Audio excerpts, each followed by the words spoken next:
우리가 예수님을 믿는 그 이유는 우리의 영원한 내세의 천국을 위해서이기도 하지만 동시에 이 세상을 살아가는 동안에 여러분들이 사단의 속박으로부터 벗어나서 자유롭게 크게 살아가는 것이죠. 이번 주에 어떤 분의 이렇게 강의를 듣다가 행복에 대한 강의였는데 거기서 나무를 베고 있는 목수들에게 이런 질문을 한 내용이 나오더라고요. 당신은 지금 뭘 하고 있습니까? 그랬더니 한 명은 나무를 베고 있습니다. 이렇게 답을 하고요.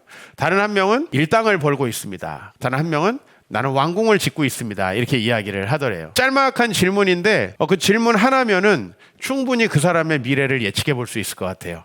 그냥 시킨 대로 나무를 베는 사람과 어쩔 수 없이 일당을 벌기 위해서 일을 하는 사람과 왕궁을 짓는데 내가 일조한다라고 하는 큰 그림 속에서 일하는 사람과 여러분 어떨 것 같아요? 제가 여러분들과 교제를 하면서 제가 착각할 때도 있지만은 느껴지는 게 있어요. 그냥 예배를 드리는 그 자세. 제가 집사님 불렀을 때 네 하는 그 톤. 굉장히 짧지만 그거 하나에도 대단히 많은 것이 담겨 있어요.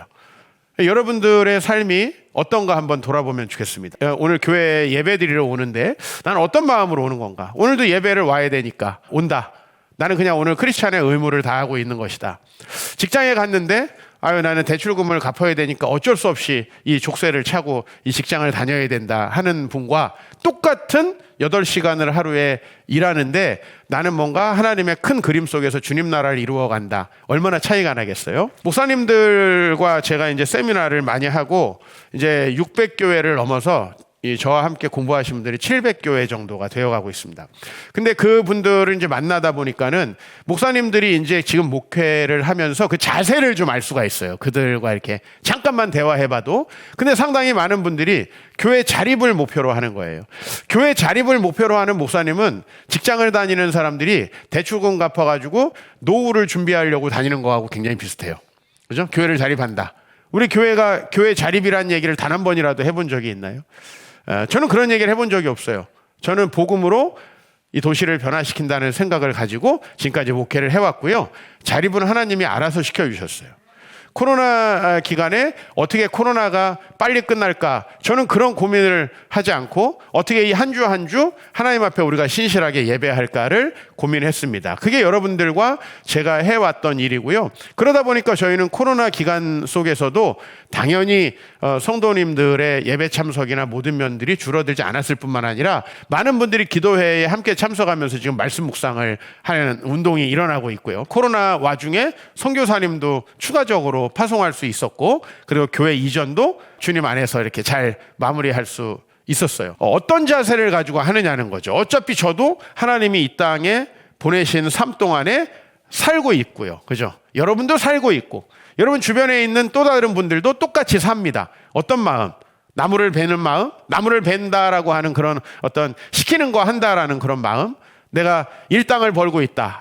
처자식 먹여 살려야 되니까. 이런 마음? 물론 이런 마음도 어느 정도 우리 성실성에 도움이 됩니다만은 하나님께서 나를 통해서 하실 일들을 기대하면서 하루하루 살아가는 거 얼마나 다르겠나요? 우리 예배에 임하고 있는데 오늘 이 예배 동안에 여러분들의 삶의 크기가 커지길 바랍니다.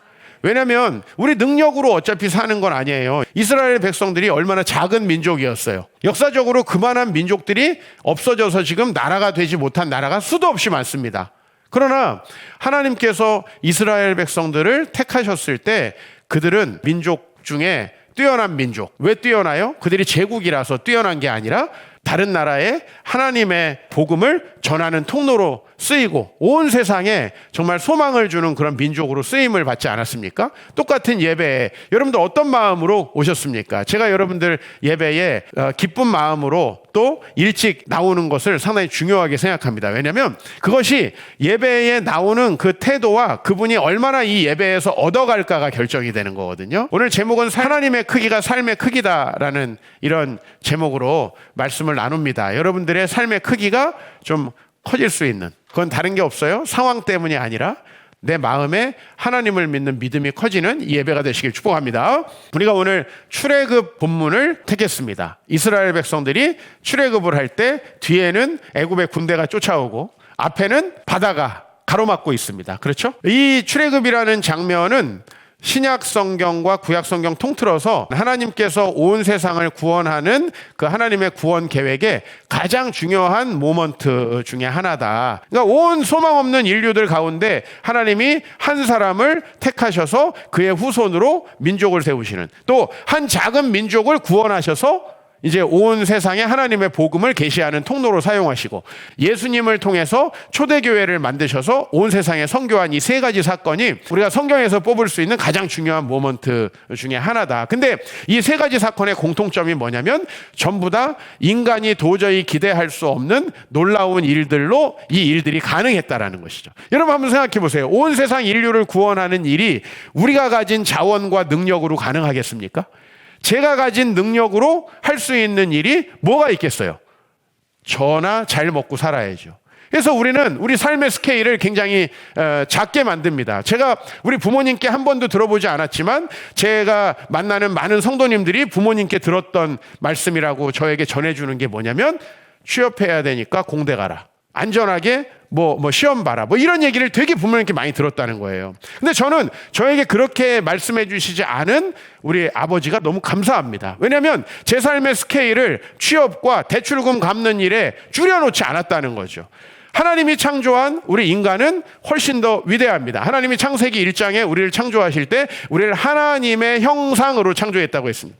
이 하나님의 형상으로 창조했다는 말은 고대 근동에서 무슨 말이냐면, 왕이 자기의 권위를 실어준 또 다른 존재를 이 땅에 보냈다라는 뜻입니다. 뭐 중국도 춘추전국 시대라는 게 있었죠. 뭐예요? 천자국 주나라의 아래에 여러 분봉 왕들이 있는 이런 제도죠. 그러니까 하나님께서 이 세상을 다스리시기 위해서 이 세상에 자기와 똑같은 권위를 가진 하나님의 형상을 보낼 때 바로 우리를 창조하신 것이 바로 그거라는 거예요. 이 세상을 하나님이 다스리기 위해서 하나님의 권위를 실어줘서, 그래서 어떤 다른 이 세상의 피조물들과는 다른 권위와 영광과 존귀함을 여러분이 가지고 있어요.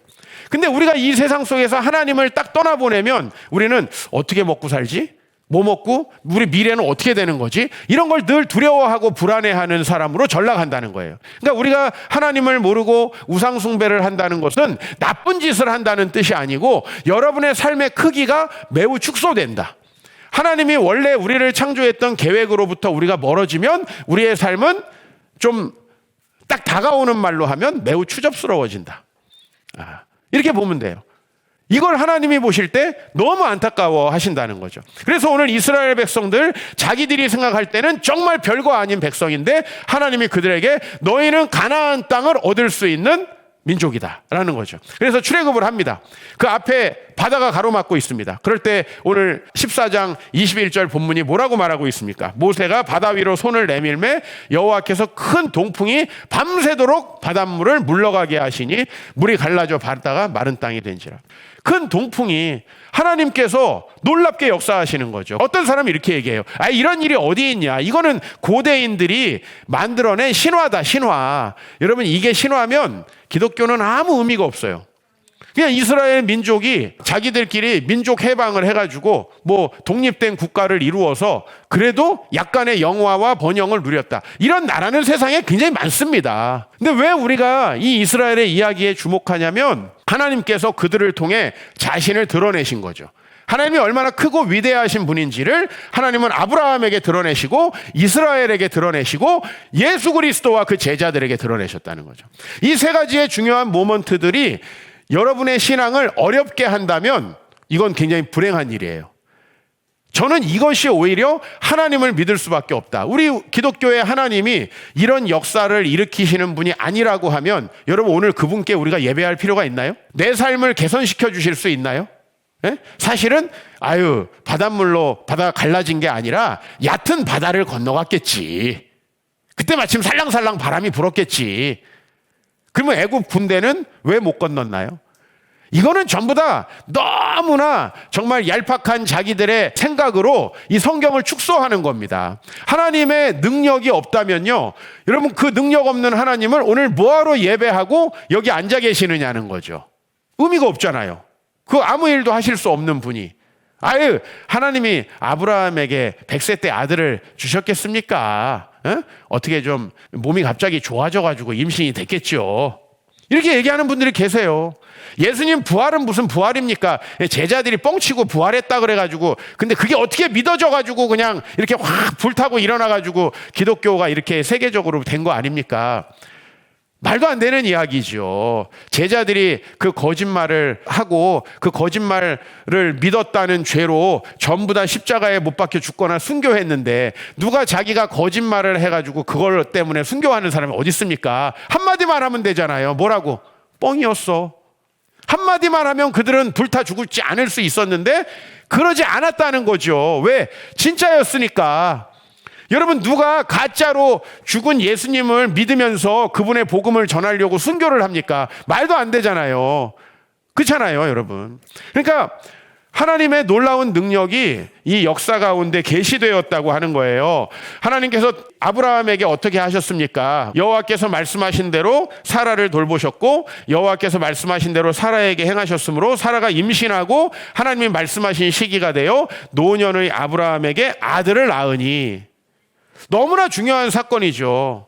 아유, 그럼 목사님, 저도 지금 60인데 하나 더 날 수 있습니까? 그런 얘기가 아니에요. 제가 어제 말씀드렸죠. 믿음은 객기가 아니란 말이에요. 내가 어떤 필요한 일이 있으니까 하나님이 이루어 주시는 게 믿음이 아니라는 거예요. 하나님이 당신의 뜻을 이루기 위해서 그 기적을 베푸신다는 거예요. 그러면 우리에게 기적이 일어나지 않는다는 건 다시 말하면 무슨 뜻입니까? 기적이 없어도 될 만한 일들만 우리가 시도한다는 거죠. 내가 가진 능력과 내가 가진 재정 범위 안에서 일하면 하나님께서는 일하시지 않는다는 거예요. 당연하죠. 근데 또 내가 허황된 꿈을 꾸고 일을 한다. 그것도 하나님이 일하시지 않아요. 하나님은 언제 일하시냐면 하나님의 계획을 받아들였는데 그 하나님의 계획이 우리의 능력 밖에 있는데 그거를 실행할 때 하나님은 그 작은 이스라엘 민족을요, 가나안 땅을 준다는 거예요. 이건 말도 안 되는 거예요. 말도 안 되는 일이에요. 근데 그 일을 하나님께서 이루시겠다고 약속했고 그걸 믿고 모세와 이스라엘 백성들이 갈 때 이 기적은 일어나는 거죠. 그죠? 필요 충분 조건이 있어야 일어나는 거죠.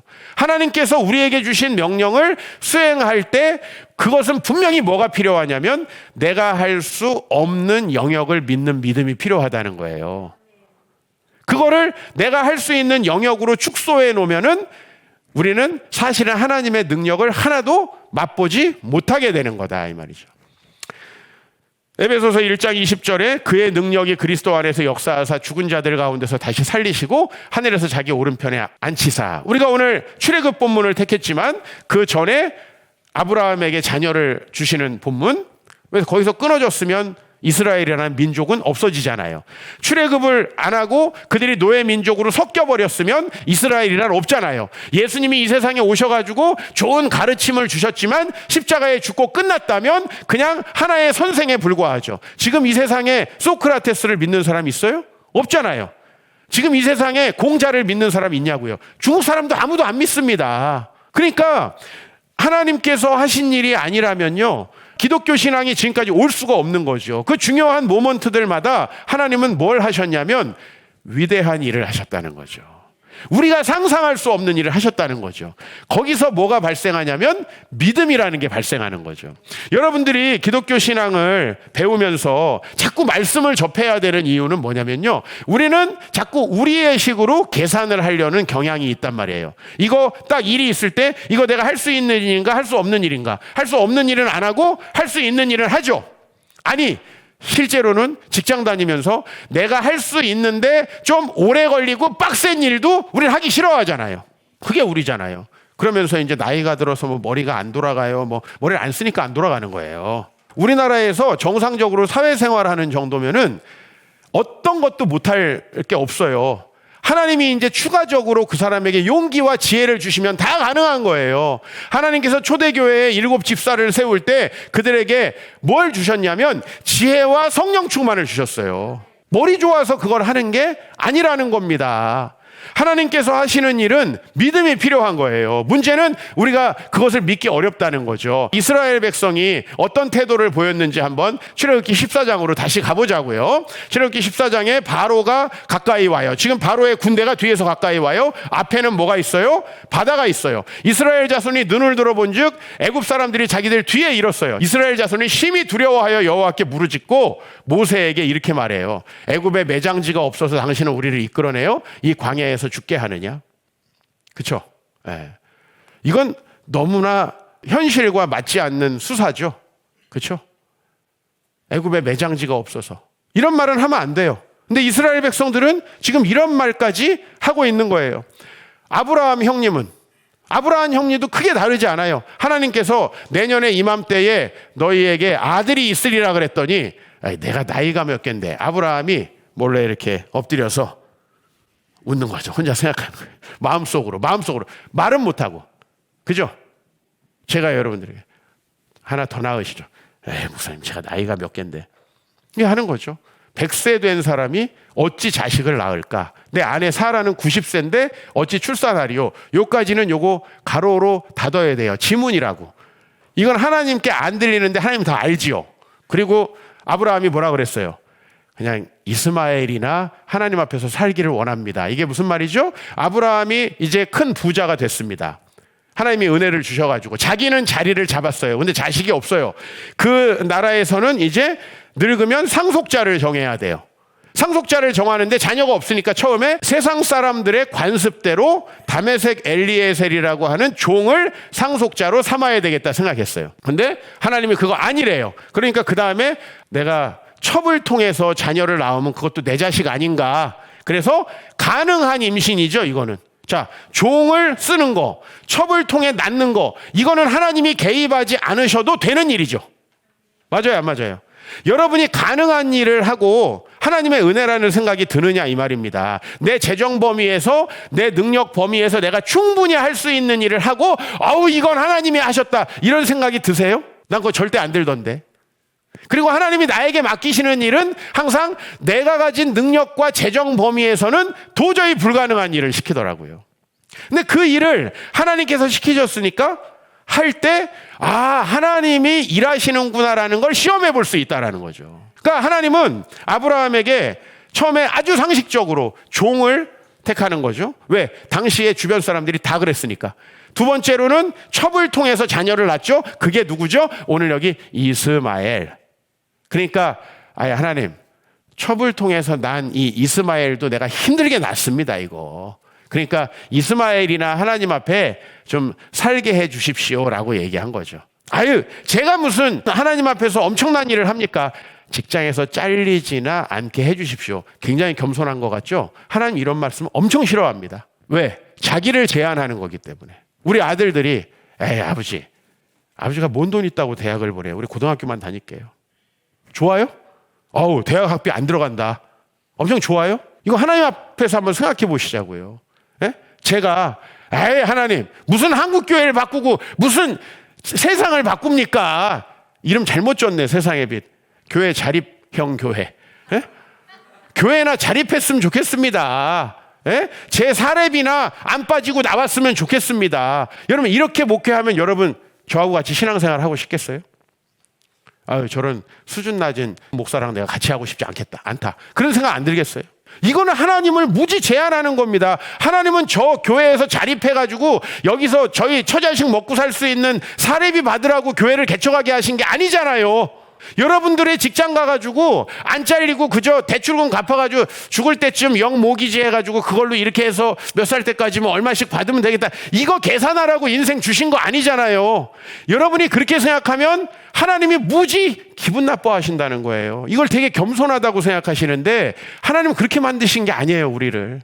거기다가 예수님의 그 값진 피를 주고 사신 것이 아니라는 겁니다. 하나님의 놀라운 영광과 그분의 그 크기를 우리가 생각한다면 우리가 이렇게 하는 것이 얼마나 심각한 문제인가. 계속 믿지 못하면 아브라함 어떻게 했겠어요? 아브라함은 이제 여기서 끝나는 겁니다. 이스라엘 백성 계속 믿지 못했으면 어떻게 됐겠어요? 출애굽 안 하고 끝나는 겁니다. 그러면 하나님의 구원은 누굴 통해서 우리에게 왔을까요? 또 다른 민족을 택해서 왔겠죠, 하나님께서. 그러나 모세는 결코 포기하지 않는다는 거죠. 왜? 모세의 크기만큼 일하는 게 아니라 하나님의 크기만큼 일하는 겁니다. 모세가 위대하게 되었다는 건 모세의 능력 때문이 아니라는 거죠. 대한민국에서 이렇게 잘 적응하며 살아가시는 여러분들 정도면 사회생활하는 데는 아무 문제가 없습니다. 여러분들이 그냥 인생을 살아가는 데는 문제가 없어요. 문제는 왜 우리의 인생의 크기가 자꾸 작아지냐면 하나님의 크기를 우리가 작게 느끼기 때문에. 아침에 제가 일부 예배 때 우리 청소년들, 청년들이 나오잖아요. 제가 말했어요. 절대로 우리 부모님들 애들한테 취업하라고 얘기하지 말라고. 안 되면 다 취업해요. 안 되면 최후에 취업한다고. 왜 어린아이가 때부터 뭐 안정적인 직장이 최고니 뭐 매월 월급 따박따박 나오는 게 최고니 왜 이런 얘기를 합니까? 안 그래도 걔네들 그렇게 살려고 막 쪼잔해가지고 막 준비를 하고 있어요, 이미. 그 얘기를 할 필요가 없다는 거예요. 절대로 하시지 말라. 그리고 why not change the world? 세상을 좀 바꿔봐라. 이렇게 얘기했는지 안 되면 취업할 거예요. 왜 걔네를 어렸을 때부터 여러분의 머리만큼 줄여가지고 그렇게 하느냐는 거죠. 하나님의 은혜를 받고 여기서 여러분들보다 100배, 1000배 괜찮은 사람이 나와야 되는 거 아닙니까? 왜 여러분보다 더 작은 사람을 만들려고 하는 거예요? 그냥 여러분이나 작게 사시지. 그래서 내가 부모님들에게 얘기하는 거예요. 절대 취업하라고 얘기하지 말라. 그러면 안 할 것 같아요? 우리는 자동으로 하나님이 마음에 없으면 무엇을 먹을까, 무엇을 마실까, 무엇을 입을까 걱정하게 돼 있어요. 그러니까 여러분 자녀들 그냥 하나님 안 만나게 하면은 어떻게 취업하지 이 고민을 한다니까요. 얘기를 할 필요가 없다는 거예요. 하나님이 얼마나 크신 분인지를 알려주고 그 안에서 세상을 바꾸는 꿈을 꾸게 하면 하나님께서 그 아이를 도와주셔서 모세를 만드는 거지. 모세가 태어날 때부터 모세냐고요. 모세라는 뜻이 뭐예요? 예? 엄마가 버려가지고 물에서 건져낸 놈이란 뜻이에요. 얘가 어떻게 잘 되겠냐고요. 한번 생각해 보세요. 그러니까 그 아이를 하나님이 거기까지 키워주신 거지 그 아이는 위대한 아이로 태어난 게 아니라는 겁니다. 왜 이렇게 될 수 있는 가능성을 죽이냐고요. 그럼 모세가 어떻게 해서 그렇게 됐느냐. 하나님이 그렇게 사용하실 거라는 걸 믿고 바로의 궁정에서 나오는 거예요. 이게 믿음이에요. 바로의 궁정에서 추접스럽게 권력 다툼해가지고 여기서 한 자리 해먹을까 그렇게 안 한다는 거죠. 이해 가시죠? 얼마나 추접스럽냐는 거예요. 그렇게 하면 저는 분명히 모세가 권력 다툼에서 쫓겨나서 나중에 죽었을 거라고 저는 생각이 들어요. 왜? 출신 성분이 안 좋잖아요. 애굽의 궁정에 있기에는. 그렇지 않아요? 예? 히브리 민족이잖아요. 민족이 달라요. 애굽하고 이 셈족하고는 민족이 달라요. 하나님의 크기를 줄이지 않기를 바랍니다. 하나님께서 어떤 민족을 사용하셨나? 그 애도 제대로 못 낳는 현찮은 부부를 사용해서 온 인류의 믿음의 조상으로 세우셨다. 그 소수 민족 가가지고 그냥 시키는 대로 노예 생활하면서 밥이나 얻어먹어야 되는 소수 민족을 하나님께서 택하셔가지고 온 인류의 예수 그리스도의 복음을 전하는 통로로 삼으셨다. 40개의 로마의 식민지 중에요 가장 작은 식민지가 유대라는 식민지예요. 그 유대라는 식민지에서 결혼도 안 하고 33살에 죽은 남자를 믿는 신앙이 기독교 신앙이었습니다. 근데 그 신앙으로 세상을 바꾸시는 거예요. 하나님은. 그 하나님을 우리가 생각할 때에 얼마나 우리 삶의 스케일이 커지겠느냐는 거예요. 근데 왜 제가 교회를 개척하면서 교회 자립은 어떻게 하지? 어떻게 하면 교회 자립을 할 수 있나요, 목사님? 그런 질문을 뭐하러 하느냐는 거예요. 이게 하나님의 뜻이라면 못 먹어도 구호하면 된다는 거예요. 그러면 하나님께서 열어주시는 거죠. 나를 믿고 출애굽을 하다가 가다 보니 앞에 바다가 있네? 하나님이 당연히 살려주셔야 되는 거 아니에요? 여기서는 하나님이 안 살려주시면 어떻게 돼요?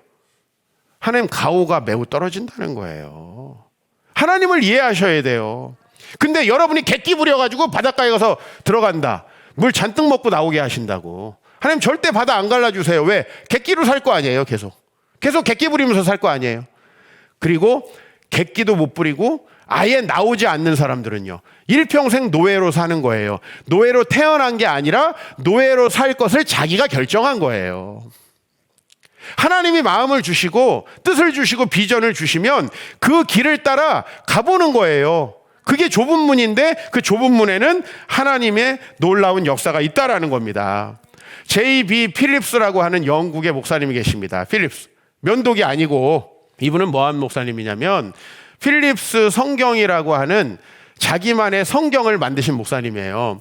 영국에서 주로 사용하던 그 성경은 킹 제임스 버전이라는 성경이에요. 이제 영어에 아주 다양한 성경 번역이 있는데 이 킹 제임스 버전은 우리로 말하면은 훈민정음 시대로 그 한글로 만들어진 성경책이다 이렇게 보시면 돼요. 영국이 원래 카톨릭 국가였잖아요. 중세 기독교가 다 카톨릭 국가였잖아요. 근데 영국이 이제 헨리 8세라는 사람이 이제 자기의 결혼 문제에서 교황청과 갈등을 겪으면서 우리는 이제 더 이상 로마 카톨릭 안 믿을 거야라고 수장령을 발표하죠.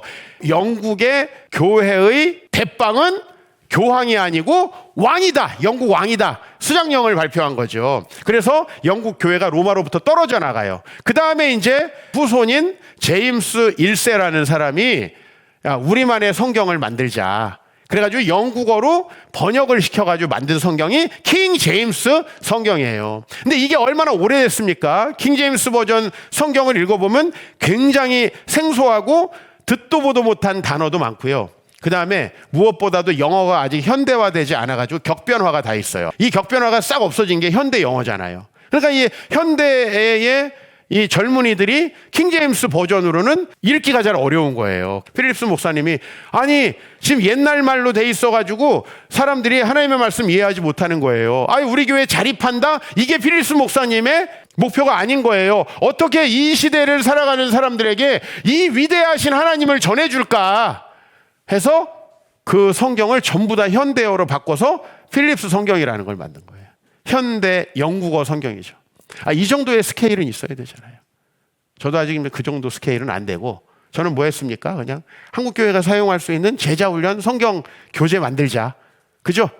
우리 교회 30명, 40명밖에 안 나올 때 제가 이분들이라도 어떻게 잘 가르쳐야 되겠는데 하면서 만든 교재가 그거죠. 지금은 뭐 아주 많은 교회가 사용하고 있지만 제가 이 교재가 그렇게 될 거라고는 꿈에도 생각하지 않았어요. 근데 내 마음은 뭐냐면 교회 자립이나 우리 교회가 어떻게 잘 존속할 것인가가 아니라 어떻게 여기 온 우리 사랑하는 성도들의 가정에 하나님 나라가 임하게 될 것인가. 어떻게 이분들이 추접스러운 삶을 벗어나가지고 이 하나님의 놀랍고 위대하신 이 능력을 믿고 살아가게 할 것인가. 그러려면 성경을 어떻게 읽는 게 좋은가. 우리나라만큼 성경 쓰기 많이 하는 나라가 없거든요. 심지어는 자기가 쓴 성경 집에다 놓고 갑으로 물려주고 돌아가시는 권사님들도 많아요. 근데 성경이 무슨 내용인지는 모르세요. 이게 안타까운 거예요. 너무. 최고 좋은 건 알아서 지키는 거. 그죠?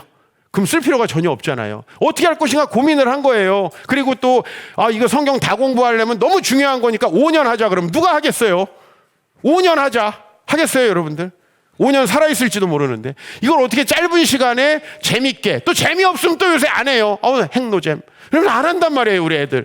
이거 어떻게 그걸 쉽게 할 수 있냐. 막 엄청 힘들어요. 이 시대가 너무 빨리 달라져가지고. 요새 또 뭐 좀만 재미없으면 킹 받네. 그러고 나 킹을 받는다는 게 뭔가 우리 애들이 자꾸 그 얘기를 하는데 뭔 새로운 말을 자꾸 만들어. 야, 왕 된다는 거야? 뭐야? 킹 받는다는 게 뭐야? 우리 딸내미가 뭐만 하면 king 받는데. 아니 자꾸 신조어도 나오고 이거 이 세대들한테 어떻게 성경을 가르쳐야 되나. 그죠? 이거는 일타 강사같이 하지 않고는 불가능하다. 그죠? 요새 애들 정말 수학도 선생님 한 명한테 대부분 배운다며 우리나라 고등학생들이. 이거 그러니 나도 뭔가 그런 거를 개발하지 않는 한은 이 사람들이 전부 다 성경 너무 재미없어가지고 성경 공부를 해야 되는 의무감만 있고 재미없어가지고 다 신앙생활 제대로 못하겠구나. 그런 고민하고 이제 아직 내 인생 최종 버전이 나온 건 아니지만 그거 만들어가고 있는 거죠. 그러다 보니까 한국교회가 변화되는 데에 일조할 수 있는 어떤 계기가 생기더라고요. 난 이게 그렇게 될 거는 몰랐어요. 많은 교회들이. 그래서 이번 주부터도 이제 대구에 있는 큰 교회에서 저희 교재로다가 양육을 시작합니다. 지금 그런 교회들이 계속 생기고 있어요. 이 필립스 목사님이 참 존경스러운 목사님인데 이분이 쓴 책이 뭐냐면 당신의 하나님은 너무 작다. 당신의 하나님은 너무 작다. Your God is too small. 이게 이제 이분의 책 제목이에요. 정말 그냥 제목만 들어도 뭐가 와닿지 않아요? 하나님을 자기 나름대로 이해한다는 거예요. 여기 보면 하나님을 완벽주의자로 이해한다. 하나님 완벽주의자로 이해하는 사람 뭐예요? 맨날 아빠한테 혼났던 사람들. 엄마한테 야 그릇에 이거 밥 남기면 어떡해? 맨날 혼나고. 야 설거지 요거 고춧가루 묻어있네 이렇게 혼났던 사람들. 하나님도 완벽주의자로 보는 거예요. 그래가지고 아유 이번 주에도 내가 이렇게 말하는데 좀 다른 사람에게 상처를 줬나 봐. 아유 나 같은 사람 어떻게 사용할까? 뭐 맨날 이러고 있는 거예요. 그렇게 따지면 우리 아브라함 형님은 이 말하고 어떻게 이스마엘이나 하나님 앞에 살기를 이러고서 어떻게 신앙생활 하나요? 그 다음에 하나님께 못 나가지. 그렇지 않아요? 아유 옛날에 한 10년 전에 목사님께 제가 상처를 입혔는데 목사님이 나랑 대화해 주실까? 이걸 진짜 10년 동안 생각하는 사람도 있더라고. 나 그렇게 머리가 좋지 않아요. 그리고 난 여러분에게 그렇게 관심이 없어.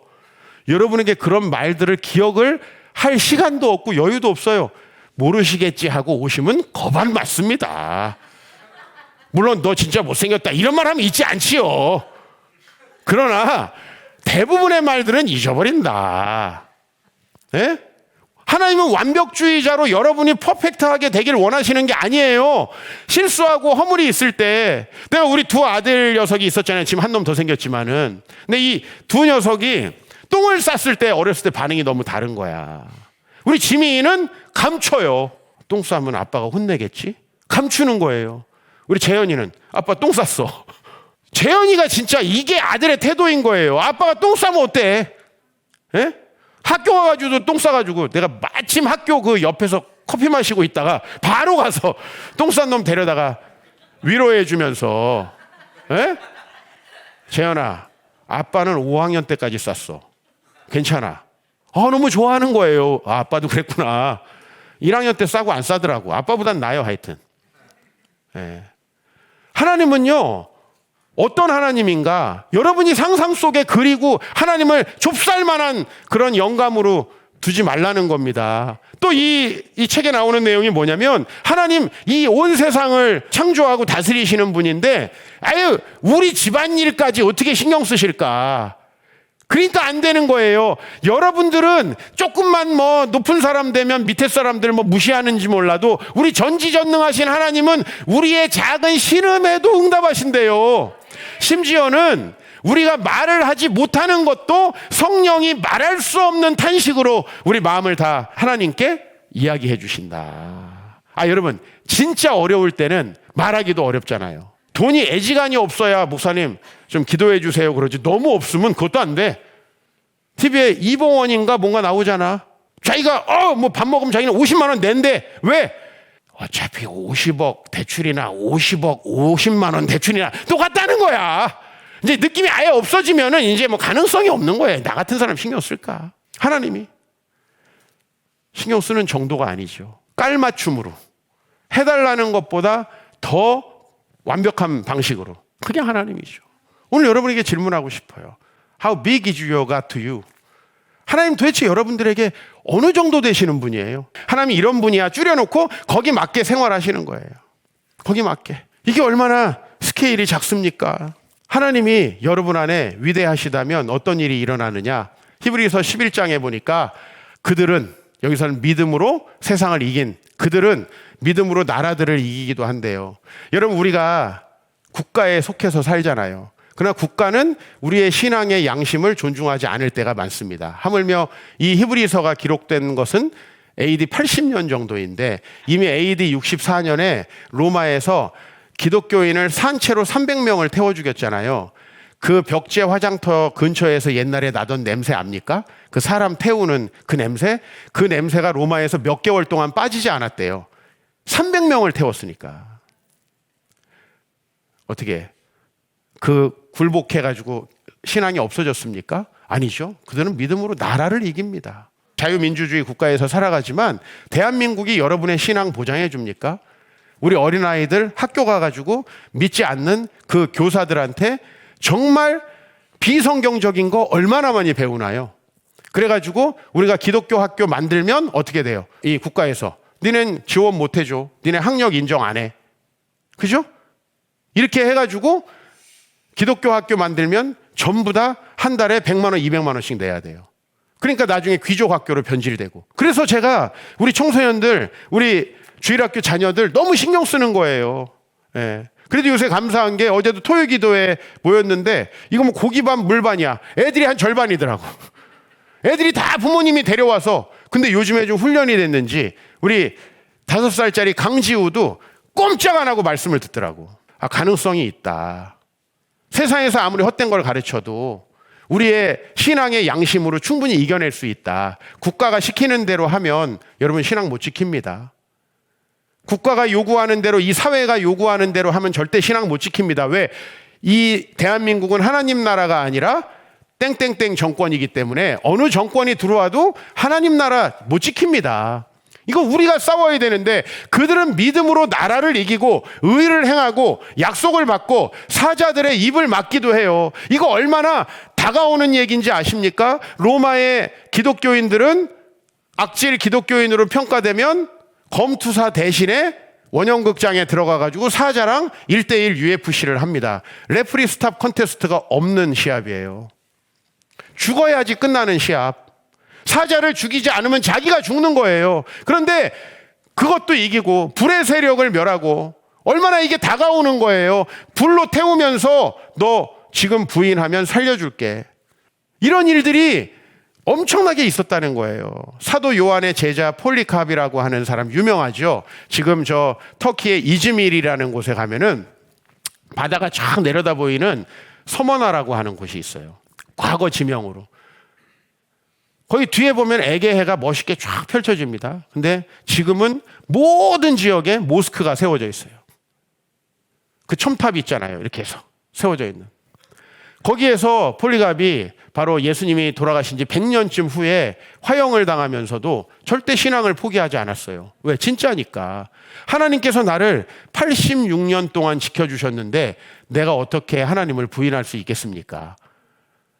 절대 포기하지 않고 이겨내는 거예요. 불태우는 사람이 이기는 것 같습니까? 아니에요. 신앙을 지키는 사람이 승리하는 거예요.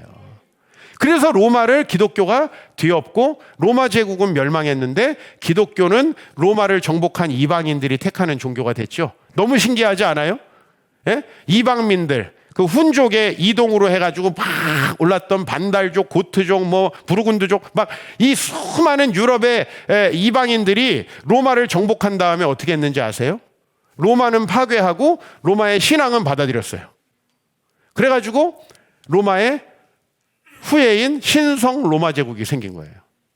왜? 로마는 없어졌지만 우리가 로마야. 지금의 독일, 이탈리아, 프랑스 이 지역이 사실 신성 로마 제국의 어떻게 보면 발원지이지요. 나중에 갈라지지만은 프랑크 제국이 신성 로마 제국이 되는 거예요. 동프랑크가. 그러니까 여러분들 이 신앙은요 절대 총칼에 굴복되지 않습니다. 여러분들의 삶이 하나님께 의지하고 있으면은요 놀랍게 위대한 거죠. 우리의 삶이 작은 것으로 무너지지 않는다는 것입니다.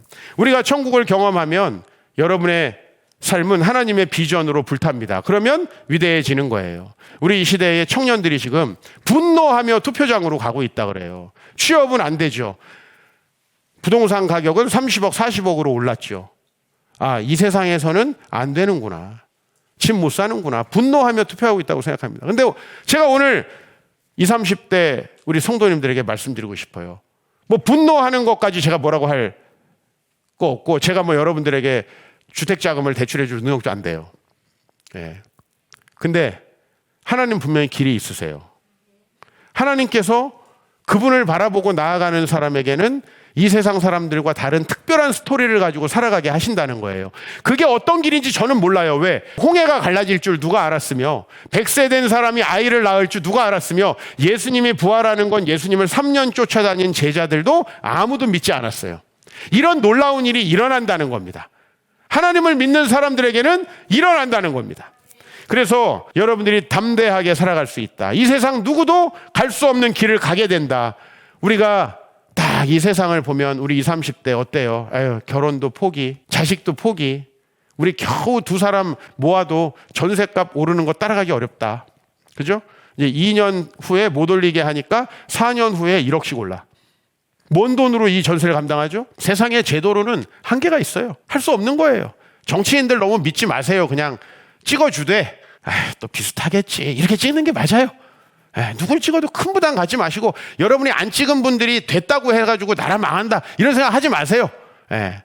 어차피 그들로 구원되지 않는 것이 이 세상이니까. 그럼 우리는 어디에 소망이 있습니까? 창세기 18장 말씀을 다시금 우리 되새기면서 그 자녀도 없었던 아브라함에게 하나님께서 이렇게 말씀하세요. 자녀를 준다고 약속하시고 아브라함은 강대한 나라가 될 거래요. 지금 자녀 한 명도 없는데 아브라함이 강대한 나라가 될 거라고 하셨고 천하만민은 그로 말미암아 복을 받게 될 것이래요. 그냥 긍정적인 생각이 아니고요. 바로 하나님이 그를 택했고 그가 그 하나님을 신뢰하며 나아갔기 때문에 이런 일이 있을 것이라고 약속하는 거예요. 객기하고 신앙은 전혀 다른 거예요. 내 희망사항과 신앙은 전혀 다른 거예요. 여러분이 하나님을 신뢰하고 그분의 크기에 걸맞는 행보를 걸어가면 하나님께서 바다도 가르시고 백새에도 자녀를 주신다는 것을 믿으셔야 한다는 겁니다. 우리도 살기 힘들지만 여러분의 소망, 우리 자녀들의 소망은 Why not change the world? 우리 세상을 바꿔야 된다. 그죠? 제가 전에 얘기했던 티쿤 올람 정신, 이 세상을 바꾸기 위해서 하나님은 우리를 택하셨다. 그리고 천하만민에게 복을 줄 수 있는 사람으로 날 사용하실 것이다. 내 대출금 갚는 것도 힘들다. 이게 현실이지요. 그러나 그 현실을 뛰어넘는 것은 바로 하나님의 크기가 클 때 가능하다라는 거죠. 객기 부리시라고 이 말씀 드리는 거 아닙니다. 그냥 막연한 긍정적인 생각은 주님께서 우리에게 요구하시는 믿음이 아니에요. 그러나 오늘 이 하나님을 묵상하면서 이 하나님께서 여러분들에게 뭔가 특별한 일을 하실 거라고 여러분들 마음에 믿어지신다면 해보시기 바랍니다. 여러분의 그 한계를 넘어서시기 바랍니다. 그러면 거기에 누가 계시느냐? 하나님이 계신다는 거예요. 우리의 이 연력학 법칙이 통용되지 않는 곳에 상대성 이론이 존재하는 거죠. 상대성 이론으로 설명할 수 있는, 우리가 이 연력학으로 설명할 수 없는, 우리의 고전역학으로 설명할 수 없는 그곳에 양자역학이 통용되는 곳이 있다라는 거죠. 우리가 이 세상을 넘어서면 하나님의 질서를 경험하게 된다라는 거죠. 그래야 여러분의 삶이 커진다는 겁니다. 위대하신 그 하나님의 크기만큼 여러분의 삶이 커지시기를 축복합니다.